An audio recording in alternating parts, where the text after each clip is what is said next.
Audio número 2 de la unidad número 5 de la materia Teoría General del Proceso a cargo de Secretaría Académica de la Universidad Nacional de Lomas de Zamora. En el audio número 1 de la presente unidad hemos analizado cómo se compone un proceso, cuál es el concepto, cuál es la función que va a tener un proceso judicial. Ahora vamos a empezar a analizar y desarrollar cómo va a ser cada proceso judicial de acuerdo a cómo esté compuesto, de acuerdo a sus elementos y de acuerdo a su estructura. Primero que nada debemos saber que el proceso es considerado una unidad, es decir, que es uno, dado que dentro del mismo se van a resolver exclusivamente las cuestiones que han sido planteadas por el actor en la demanda.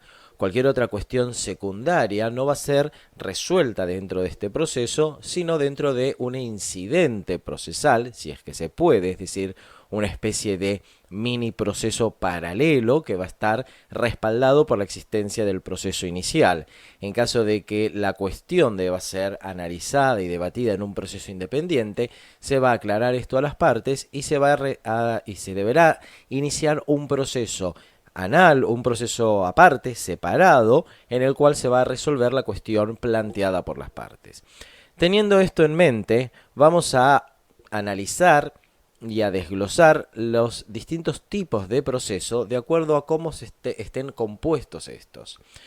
Como aclaración, vamos a decir que todo proceso se va a ir nutriendo de alguno de los elementos que componen a cada uno de los grupos de características o cualidades que vamos a dar. Vamos a empezar definiendo el proceso. Primero que todo, es decir, la primer clasificación va a ser según la causa origen, teniendo procesos voluntarios o contenciosos. Es decir, según la causa por la cual se ha iniciado el proceso, el mismo va a ser voluntario, es decir, que no va a haber una cuestión de conflicto entre los sujetos procesales, o contencioso en el caso que exista un conflicto entre los sujetos procesales. Debemos tener en cuenta que un proceso que inicia de modo voluntario y durante el mismo surge algún tipo de cuestión particular entre los peticionantes que deba ser resuelta por el órgano jurisdiccional, es decir, que surja algún conflicto, el proceso no se convierte en contencioso, porque no podríamos definir quién es el actor y quién es el demandado, dado que ambos han iniciado como peticionantes. De igual modo, un proceso que inicia de forma contenciosa con la existencia de un litigio, si en el mismo, durante el transcurso del mismo, las partes llegan a un acuerdo, no es un proceso contencioso que se tornó voluntario, sino que es un proceso contencioso que ha finalizado por alguno de los modos anormales de finalización del proceso que la ley prevé, los cuales analizaremos en la unidad número 9. La segunda clasificación va a ser según la porción de conocimiento que va a tener el órgano jurisdiccional. En esta clasificación vamos a tener procesos ordinarios o procesos sumarísimos. Con la definición de porción de conocimiento, estamos haciendo referencia a cuánta prueba se va a poder realizar, cuánta información va a poder tener el órgano jurisdiccional de acuerdo o respecto a la causa origen. ¿Qué quiere decir esto? Que en los procesos ordinarios se va a poder realizar toda la actividad probatoria que las partes consideren pertinentes y el órgano jurisdiccional apruebe por ser conducente a los fines de resolver el proceso, realizándose dentro de un proceso ordinario todas las pruebas que sean necesarias para probar la existencia de la causa origen, así como la inexistencia de la misma por parte del demandado o la extinción de esta por parte del demandado. Contando el demandado también con elementos de prueba respecto de las causales por las cuales no ha cumplido con la causa origen si reconoce la existencia de la misma. En tanto, en los procesos sumarísimos, la porción de conocimiento, es decir, la actividad probatoria a desarrollarse, va a estar acotada a la existencia y validez de la causa origen y el cumplimiento o no de la misma. Es decir, el demandado no va a poder alegar o demostrar o ni siquiera inferir dentro de estos procesos que no ha cumplido con la causa origen del proceso por alguna cuestión ajena a este, sino que va a tener que demostrar si existió o no la causa origen y si cumplió o no con la misma. Estos tipos de procesos se dan mayormente en los procesos ejecutivos, aquellos en los cuales se está ejecutando el cumplimiento de algún documento tal como un cheque, un pagaré, un contrato de alquiler que haya sido pasado a vía ejecutiva por la parte actora. Es decir, en el proceso ordinario se van a poder desarrollar todas las pruebas que sean necesarias, mientras que en el proceso sumarísimo la porción de conocimiento del órgano jurisdiccional va a estar acotada a la existencia de la causa origen y el cumplimiento o no de la misma. La siguiente clasificación de los procesos va a estar dada por la clase de acción del proceso. Según la clase de acción, los procesos van a ser declarativos, constitutivos o de condena. Los procesos declarativos van a ser aquellos que eliminen un estado de incertidumbre jurídica. Los procesos constitutivos van a ser los que modifiquen un estatus jurídico de la persona. Y los procesos de condena van a ser aquellos que persigan la imposición de una pena de dar, hacer o no hacer.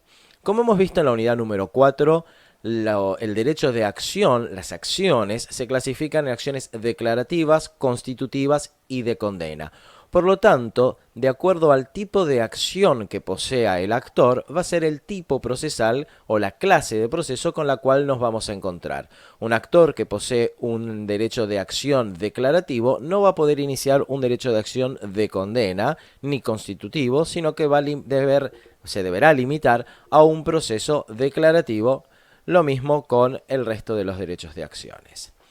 La cuarta clasificación o forma de clasificar a los procesos es según su alcance. Y en este caso vamos a tener procesos singulares o universales. Los procesos universales, que son aquellos que vamos a definir y como contrapartida todos los otros procesos van a ser singulares, los procesos universales, son aquellos que abarcan la totalidad del patrimonio de la persona. Es decir, cuando todo el patrimonio de una persona se vea afectado a un único proceso, vamos a estar ante un proceso universal. Y esto ocurre en los procesos sucesorios, los procesos de concurso, es decir, los concursos comerciales, cuando una persona previo o a los fines de evitar la quiebra, realiza una convocatoria de acreedores. Y el último son los procesos de quiebra, es decir, sucesiones, concursos comerciales o quiebra son los únicos 3 procesos universales que abarcan la totalidad del patrimonio de la persona. Por lo tanto, el resto de los procesos van a ser singulares.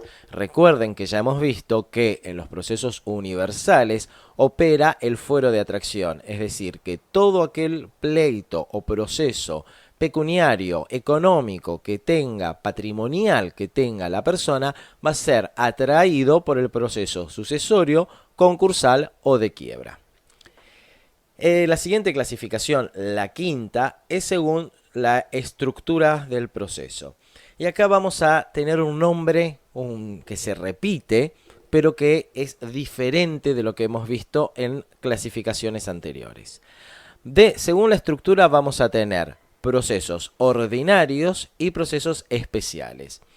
En este caso de procesos ordinarios, cuando hablamos según la estructura, quiere decir que el proceso va a tener una etapa de inicio, debate y conclusión, como hemos visto en el audio 1 de la presente unidad. Es decir, va a cumplir con las 3 etapas normales, generales y habituales que debe tener un proceso. Mientras que los procesos especiales no van a cumplir con este tipo de etapas, sino que la ley ya le ha otorgado al mismo cuál es la estructura que debe cumplir y que debe respetar.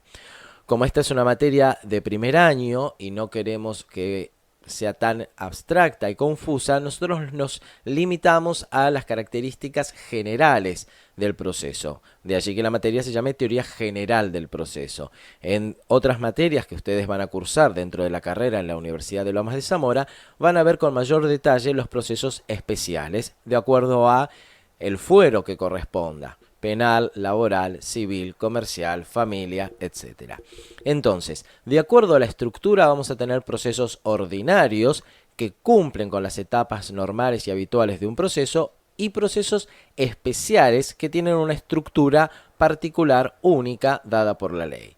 Como les dije al principio de esta clasificación, no hay que confundir un proceso ordinario según la porción de conocimiento, que es aquel en el cual vamos a tener mayor actividad probatoria, con un proceso ordinario según su estructura, que es aquel que va a cumplir con las 3 etapas normales y habituales de un proceso. La última clasificación, la sexta, es según el órgano interviniente. Y aquí vamos a tener procesos judiciales o procesos arbitrales. Los procesos judiciales son aquellos que se van a desarrollar dentro del ámbito del Poder Judicial a través de los distintos órganos jurisdiccionales que componen al mismo. Mientras que los procesos arbitrales se van a desarrollar fuera del Poder Judicial, ante jueces árbitros que han sido designados por los distintos colegios de profesionales o cámaras de actividades comerciales. Es decir, la Cámara de la Construcción tiene sus jueces, sus procesos arbitrales y sus jueces árbitros. Los colegios de matriculados, como puede ser el Colegio de Abogados, de Escribanos, de Contadores, poseen sus jueces árbitros que van a resolver los procesos que sean planteados dentro de las limitaciones que competen a cada uno de estos colegios o asociaciones de profesionales. Mientras que los procesos judiciales van a ser aquellos que se desarrollen dentro de todos los órganos jurisdiccionales que existen en nuestro país, sea tanto la justicia ordinaria de cada jurisdicción, de cada provincia o de la ciudad de Buenos Aires, como la justicia federal. Al iniciar el análisis de la estructura de los procesos, les dije que no debíamos ver cada una de estas clasificaciones como individuales. ¿Qué quise decir con esto? Que nosotros vamos a tener un proceso que según su causa-origen puede ser contencioso, según la porción de conocimiento ordinario, según la acción de condena, según su alcance singular, según su estructura de nuevo ordinario y según el órgano interviniente judicial. Es decir, que vamos a definir un proceso para poder entenderlo plenamente tomando un componente de cada una de las distintas clasificaciones que vimos, que han sido según la causa-origen, según la porción de conocimiento, según la clase de acción, según el alcance, según la estructura y según el órgano.